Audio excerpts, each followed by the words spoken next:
Hello, this is Virgil Labrador, Editor-in-Chief of Satellite Markets and Research, and we're here at Milcom 2014 in Baltimore, Maryland with Rick Lober. He's the Vice President and General Manager for the Defense and Intelligence Systems Division of Hughes.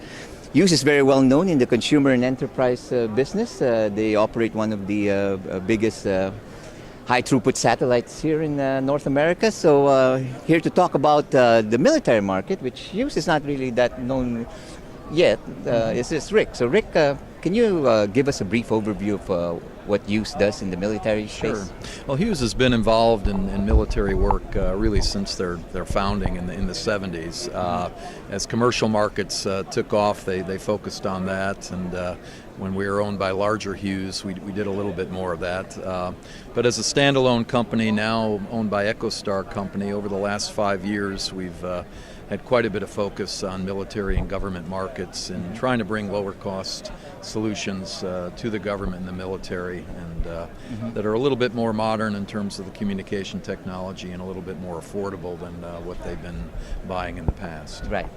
We'll talk about what you provide the military. You operate satellites as well as you also manufacture equipment, right? So Right. Hughes started as a equipment design and manufacturing firm in the SATCOM industry, and then moved more and more to managed services. We're owned by EchoStar today, so we have a large fleet of satellites, mostly over CONUS, along with our high throughput satellites, Jupiter 1 and Jupiter 2, which will soon be launched in 2016. So what we offer, basic connectivity, satellite bandwidth through our EchoStar services, satellite services group, equipment sales of standard VSAT.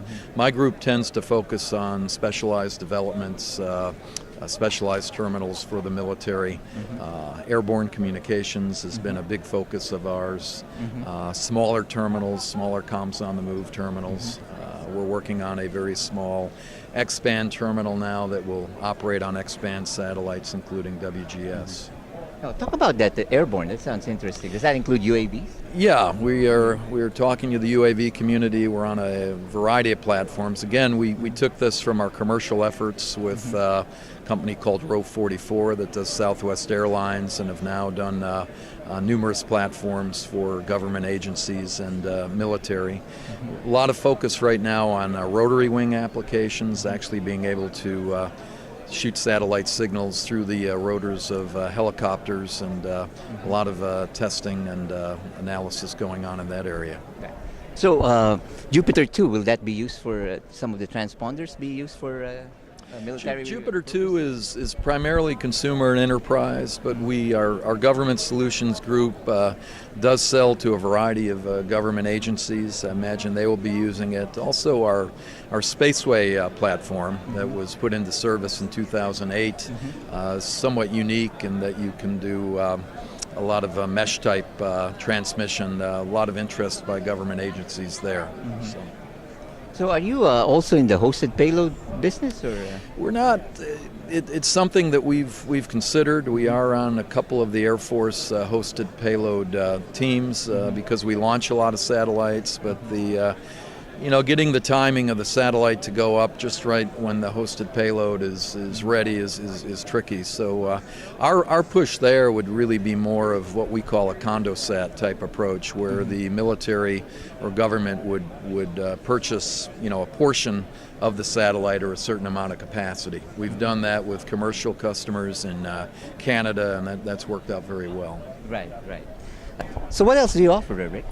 We've had a lot of focus in the area of protected communications the last couple years. We've won some of the Air Force studies in that area, and plan to take that forward in both the network management area and also the affordable terminal area. Well, Rick, you've probably been in the military space for a while, so what do you see as the trends? Is the military market going to be, less or more in the near future? Well, I think, for some of the larger primes, it's been a rough couple of years with sequestration, that type of thing. Being a smaller group, we've seen growth every year. We expect that to continue, and I think areas such as communications, C4ISR in general, airborne communications are going to stay strong. How about within your company use? Will the military pie increase or?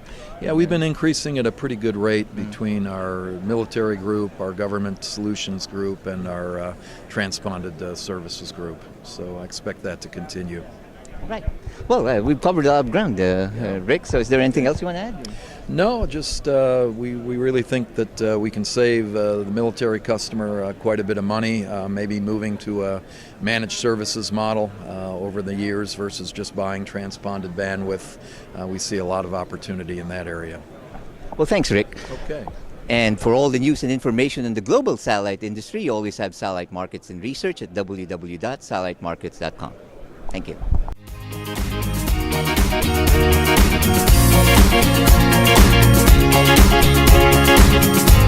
Thank you.